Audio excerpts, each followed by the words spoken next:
I'm going to share my screen, show you how to do it. And then after that, I expect all of you to have this reading up yourself. And then you're going to be reading through it. And I'm just going to be making sure that we're all following along, paying attention. Okay? So here's the deal. I'm going to go into my screen.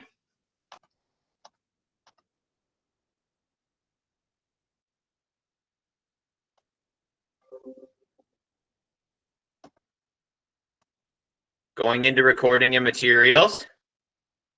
I'm going to click on Ancient Rome Geography Reading. Now, because it's a Google Doc, it's going to come up on its own tab. Okay? So I'm going to take it, click, and drag over to the side. Usually takes twice. Good. I see a lot of people's pictures on here. That's good. Now, I've got this classwork tab still up. And what I can do is pull down the exit ticket.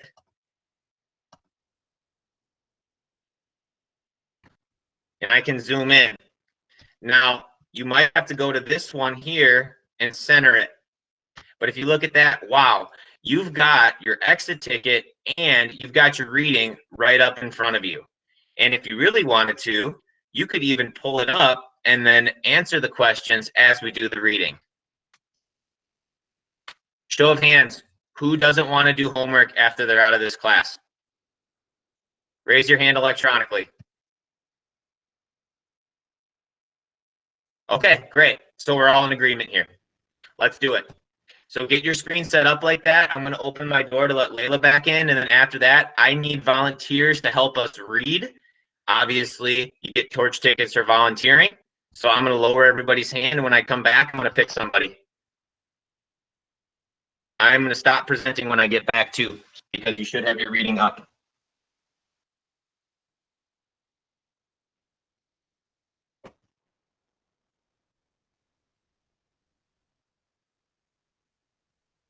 Okay. Who's my first reader?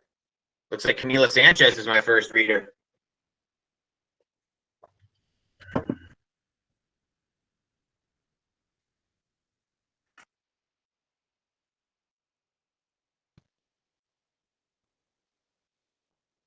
Camila, you there?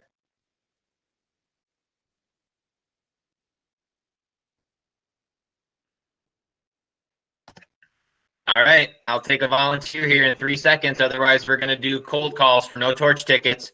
Not Niall. Attaboy. Get us started.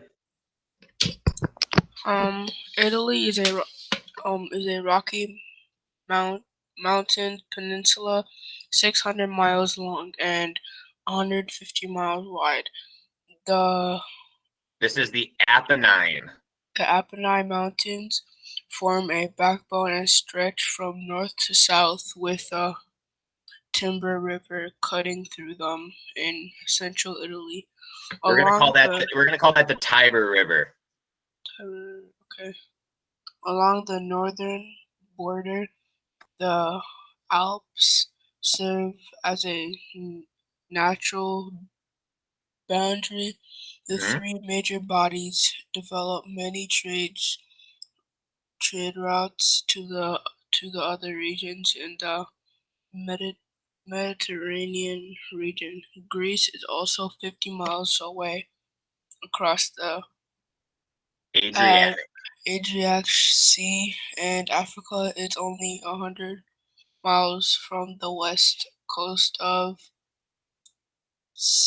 I don't know how to pronounce that. Sicily. That's where, that's where Archimedes came from. He came from a place called Syracuse, which is in Sicily. But one quick thing I want to look over here on this map. So we've got a couple of things that Not Niall brought up. First of all, we have the Alps, which is the biggest mountain range in all of Europe, right? And it's right here. Now, it's going to be so rugged. These mountains are very new, so they're not very easy to do much of anything with, but they have a great natural boundary. They keep people out. And until like the last 100 years or so, it was very difficult to ever cross those Alps, okay? So you've got that. Now you said the Tiber River. It's going to be right here. It's a central river, and it flows out to the sea, so it's going to allow for trade, right? You've got a peninsula here that's surrounded by 3 different seas I would argue it's 4, but that's another debate. With Greece very close by, right? Now, because Greece is so close and because they have a lot of contact with Greek-speaking people, we are going to see when we get into history a lot of overlap. And one of those is going to be through their religion. They might have different names for their gods and goddesses, but their religion is going to be very, very similar. Not now. I appreciate it. The only other thing I want to say before I pick another reader is to look at this Apennine mountain range.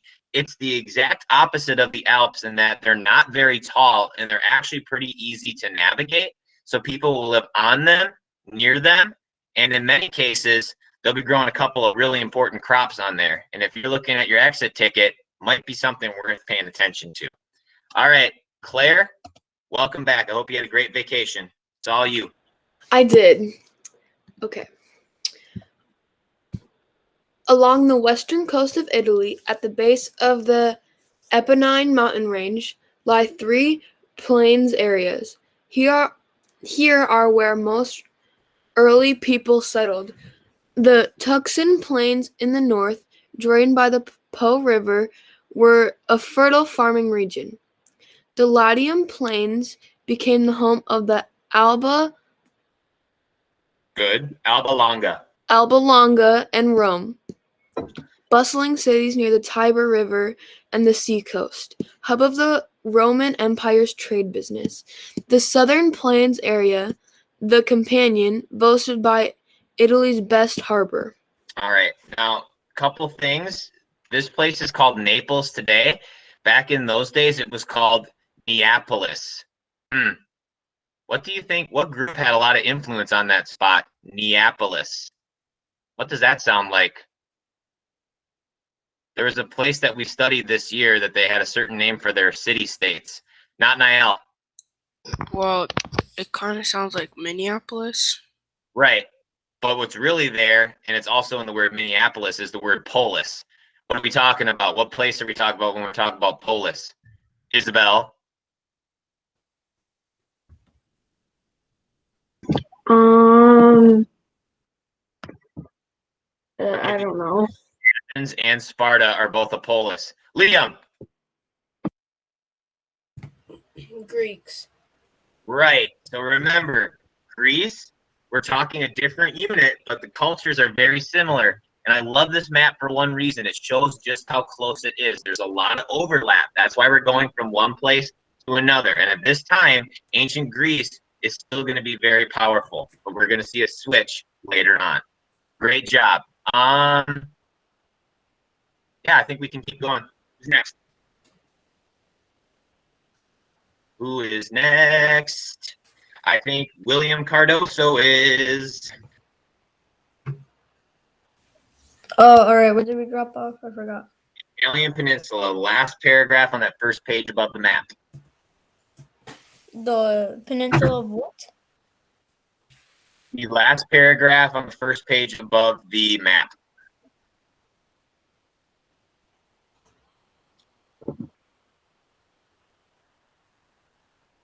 No, I can't find it. Okay. The Italian Peninsula was perfect. Go ahead, Val. Okay. The Italian peninsula was perfect for a consolidation of power within Italy and an expansion of power from Italy to other parts of the sea. It was in the Latium Plains that an Indo-European tribe called Latins first settled. These people were the early ancestors of Romans. Their first city, Alba Longa, was established around 1000 BC. Their most important city, Rome, was founded in 753 BC by Romulus. All right. So a couple things that are important there. Number one, this is a small area where it says consolidation. That means that you can bunch up power in a small area, right? Which is really good. Greece was the same way when they finally found a way to work together, right? Now, the Latium Plains were the place that these people called the Latins, an old tribe, settled. Well, where do you think why do we learn the language of Latin? Because it becomes the predominant language of the Romans, right? They start out with Alba Longa, the Latins, their ancestors, and then they eventually, once Alba Longa is successful, they move a little farther upriver and then they make Rome, which ends up becoming their most powerful city that they made. Okay? Definitely should have been able to answer number 1 in your exit ticket with that. Now, as you're scrolling to the second page, make sure that you grab the toggle and pull it down. If you hit the arrow keys, these are all PDFs that are copied and pasted on here, so it might get a little weird. So grab that little tube bar on the side and then pull that down. It's a lot easier to move pages on this that way. Okay, so now, next question becomes, why Rome? Why did they pick there? Why does it end up becoming the most powerful city / empire in the world? All starts out with the geography and the place that they chose. Okay, I want somebody to read through the next 4 sections of the reasons why, and then we'll have them stop. Who do I have? 3 seconds, or I pick somebody.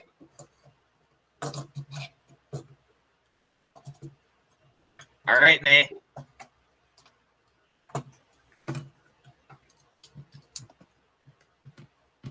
All right, so it's the next page. Yep, it should be, what did early settlers look? Okay.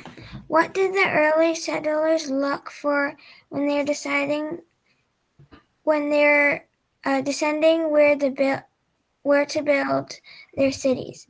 And how did the site choose Rome, chosen for Rome fit these criteria? Fresh water is essential for life, people and animals, crops. Rivers also provide means for trade and transportation.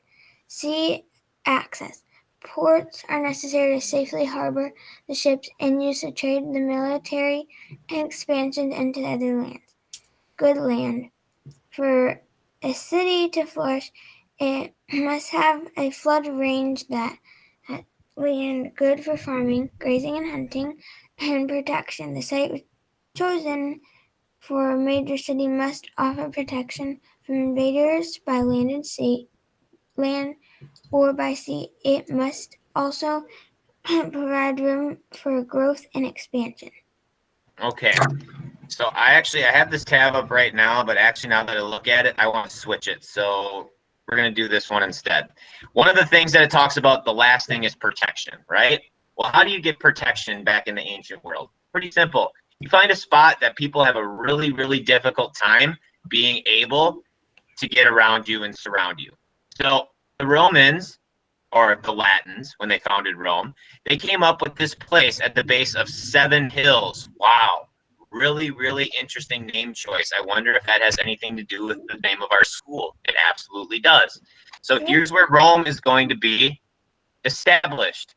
This area right here in white is going to be where the main city is. The main concentration of people are going to live up here.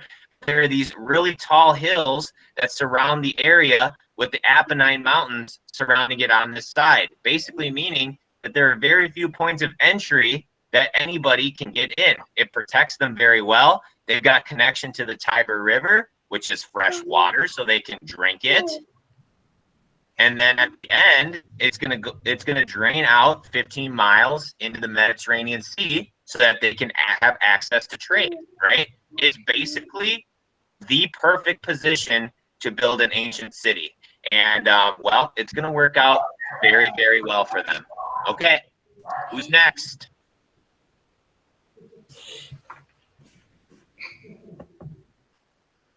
It's Rome was built 15 miles inland. 3, 2, 1. Michaela, if you could please.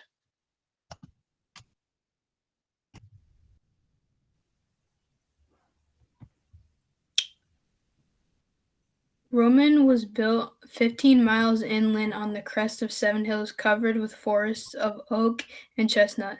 Small streams ran through the valleys, and flanking the 7 hills was large Tiber rivers, whose step banks served as an additional natural protection. The Mediterranean climate of hot, dry summers and wet, mild winters provide ideal for people, plants, and animals. The rich volcanic soil was perfect for raising crops.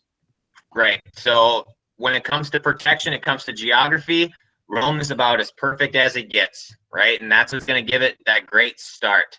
Val, what's up? For number 2 on the exit ticket, do we only put 3 of them? Or Yep, it looks like 3 of the 4 criteria. okay. If you want to do all 4, that's great. It could literally be 3 of the 4 criteria are this, this, and this. That's a complete sentence. Excellent question. Way to keep up on that. Help out your classmates. That's good stuff. All right. I'm going to have Katya go next, please. From Rome's vantage point.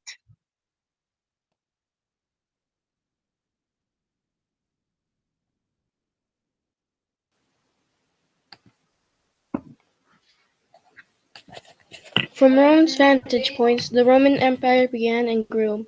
Many large cities were established, but most of the people lived in farming communities and worked the land.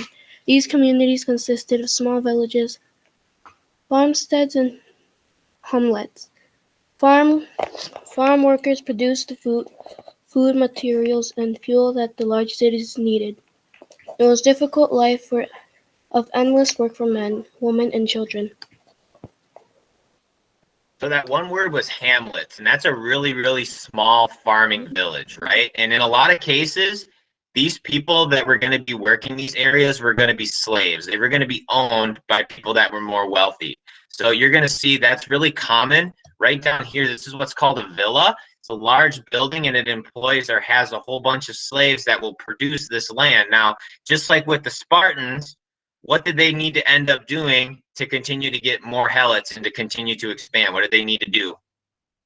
What did they need to do often? What were they really good at? Go ahead, Antonio. They had to go invade places and then take the slaves. Right, and they would take those people captive. They would get them to produce more things, and then Sparta and its city-states around it would continue to expand, right? It's the exact same idea that Rome adopts, and we'll see that a lot more next week. Very good. All right, I'll take this one, and then I need somebody to prepare themselves to go in that paragraph below the picture. All right. The very rich in ancient Rome owned vast estates of fertile farmland. Here they built magnificent villas, like this one right here, to which they would flee to escape the heat and congestion of the cities where they conducted their business. These estates were cared for by slaves whose lives were grindingly hard, far removed from the peaceful and luxurious country life their owners enjoyed. All right, we went through that entirely. So who's next? Ooh, who's this here? Antonio? You got us, Antonio?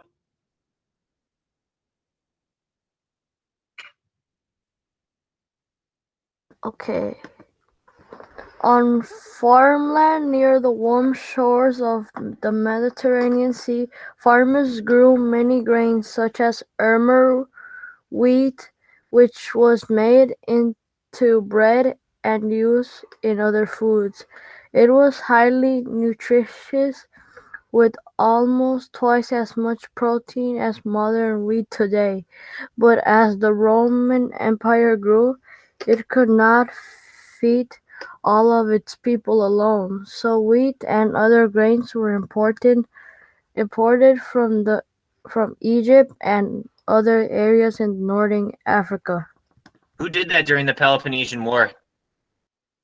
Somebody did that because they had to all be locked up inside of the city. Who did that? Go ahead, Aubrey. Athens. Right, Athens had to do that. The plague broke out, Pericles called them in, and then they ended up importing the grain from Egypt, right? Now, usually, once you have to start importing food from other areas back in ancient history, that's usually when you start running into a problem, because if they can't provide you with that food you need, your people go hungry. Going hungry ain't fun, okay? All right. We've got, looks like 2 more. To tell you right now, number 3 is going to be located in this paragraph right here. We might have to cut out a second early, and you might have to read that last paragraph on your own, and I'm sorry for that. Okay, Isabel, you've been patient the whole time. Go for it. The most prized crop were grapes and olives, which both grew in rocky soil and warm climate. Grapes were firm and made Fermented. into and made into wine. There were few of the other beverages available, so the wine was widely consumed throughout the Mediterranean region, and therefore a valuable trade commonly commanded. Commodity. Olives were grown to be eaten and processed for their oil. Olive oil became a basic essential for Mediterranean cooking. It was also useful to fuel lamps and for the cleaning of the body. Basically body wash, right? We talked about that with ancient Greece too. So you've got the same two big cash crops that they grew in Rome, they did in Greece. Well, because they have the exact same sort of terrain, right? They have that hilly area around them. So these areas in the Apennine Mountains, they're going to be growing a whole bunch of grapes and a whole bunch of olives. Now, when it says that there's no other beverages available, people drink more than just wine, okay? But the thing that it's saying is that it's one of the very few beverages that could actually be shipped, and as it was going over long distances, it wouldn't go bad, because that fermentation process is actually what causes it to turn into wine, and that keeps it at least drinkable for people. Otherwise, you would probably just have water. So that's why they say that. It wasn't the only beverage back then. That's a little oversimplistic. I don't like that. Go ahead, Nathaniel. So for the exit ticket, it says to escape the business of the city, what did the rich Romans build? Mm-hmm. So, like, they built a specific type of building. It's where they had a whole bunch of slaves that would produce their food crops for them. Okay. So as from what I see here, it does look like we actually did get through all 4 questions. So if you have any issues on this exit ticket, come on by and see me at 1:30. You've got access to this document. You can pull it up whenever you need to. Make sure that you're writing in complete sentences so you can get full credit. Tomorrow, you're going to have an Edpuzzle that's going to prepare you for that mid-carta, okay? But other than that, I cannot keep you here anymore because it is now 9:31. So I'm going to turn the recording off. If you have any questions, I'll stick around for another few minutes. Otherwise, you can get on.